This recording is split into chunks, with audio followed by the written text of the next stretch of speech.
have an idea. Mr. President, why don't you give him a pardon? Give him a pardon. Israeli Prime Minister Benjamin Netanyahu asked the country's president on Sunday for a pardon in his years-long corruption trial, arguing that criminal proceedings were hindering his ability to govern and a pardon would be good for Israel. Netanyahu, the country's longest-serving prime minister, has long denied the bribery, fraud, and breach of trust charges. His lawyers said in a letter to the president's office that the prime minister still believes the legal proceedings would result in a complete acquittal. My lawyers sent a request for pardon to the president of the country today. I expect that anyone who wishes for the good of the country support this step, Netanyahu said in a brief video statement released by his political party, the Likud.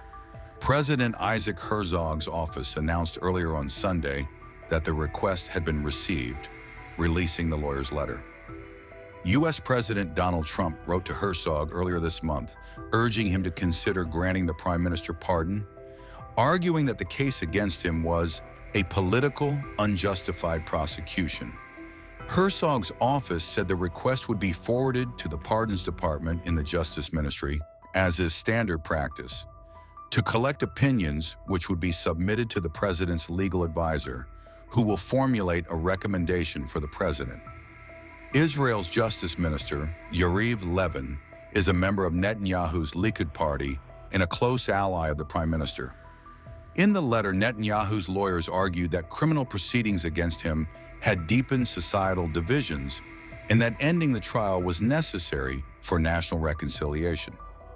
They also wrote that increasingly frequent court hearings were burdensome, while the prime minister was attempting to govern.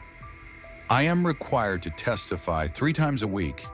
That is an impossible demand that is not made of any other citizen, Netanyahu said in the video statement, emphasizing that he had received the public's trust by repeatedly winning elections.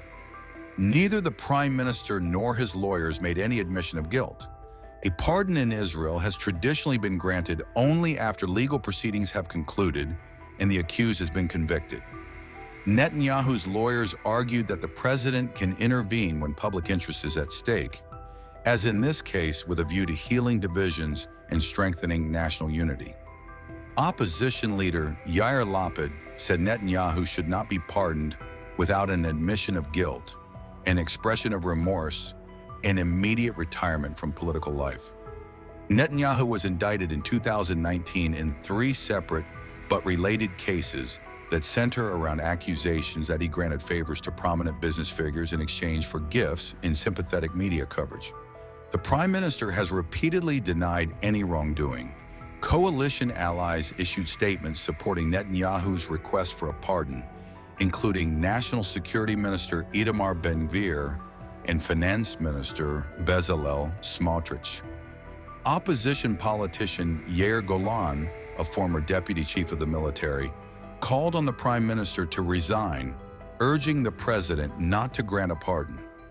Netanyahu is one of the country's most polarizing political figures, who was first elected prime minister in 1996. He has since served in government and opposition and returned to the prime minister's office following the 2022 election.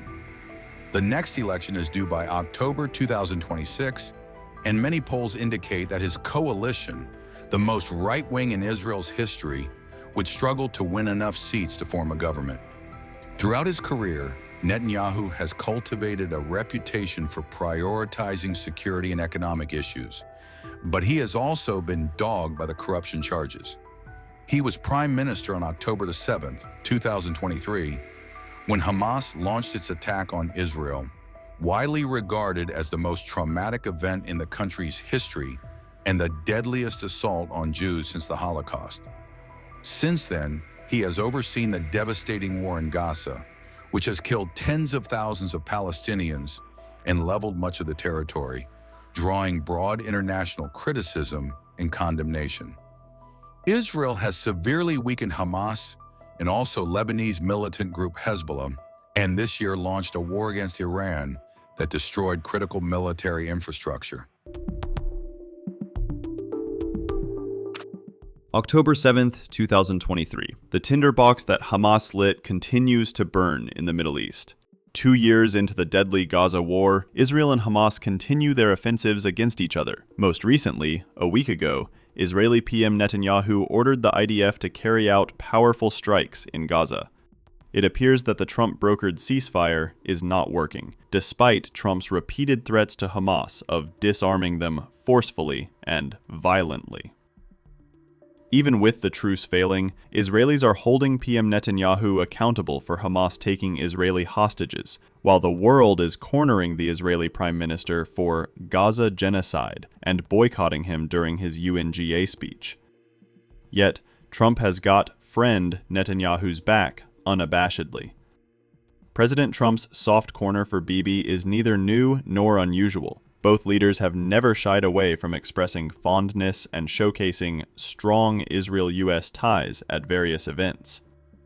This time, it's not at an event. Trump made a significant statement about Israeli PM Benjamin Netanyahu in his 60-minute interview with CBS, which is already making headlines for multiple reasons. In the hour-long interview, Trump said that Washington will be involved in Netanyahu's long-running criminal trial to get him out. He also argued that the Israeli PM has been mistreated by the law enforcement authorities, and that it's unfair. He's fine. Look, he's a wartime prime minister. I worked very well with him. Yeah, I mean, I had to push him a little bit one way or the other. I think I did a great job in pushing. He's a very talented guy. He's a guy that has never been pushed before, actually. And that's the kind of person you needed in Israel at the time. It was very important. I don't think they treat him very well. He's under trial for some things, and I don't think they treat him very well. I think it should, we'll be involved in that to help him out a little bit, because I think it's very unfair. But he's a wartime prime minister. I pushed him. I didn't like certain things that he did, and you saw what I did about that. I also stopped, we knocked the hell out of Iran, and then it was time to stop, and we stopped. Donald Trump in an interview with CBS. But I happen to like this gentleman right over here, and it just seems to make so much sense. Whether we like it or not, this has been one of the greatest wartime presidents. This has been one of the greatest wartime presidents. And cigars and champagne, who the hell cares about that?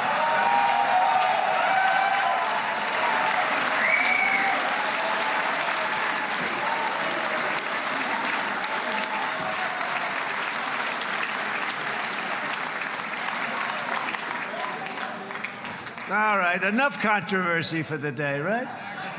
Actually, I don't think it's very controversial. So, I see so popular. You are a very popular man. You know why? Because you know how to win.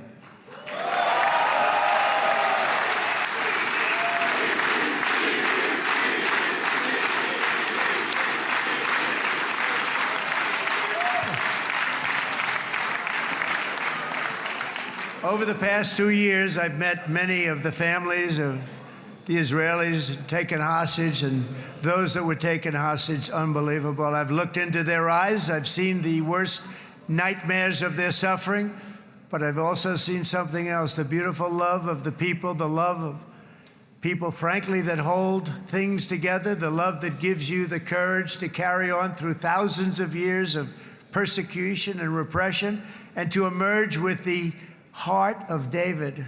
It's the heart of David.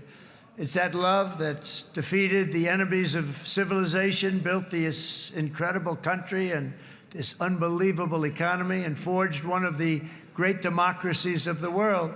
That is why it's a true honor to stand here today and address this assembly in your ancient and eternal now capital, Jerusalem. I'm proud to have helped in that regard.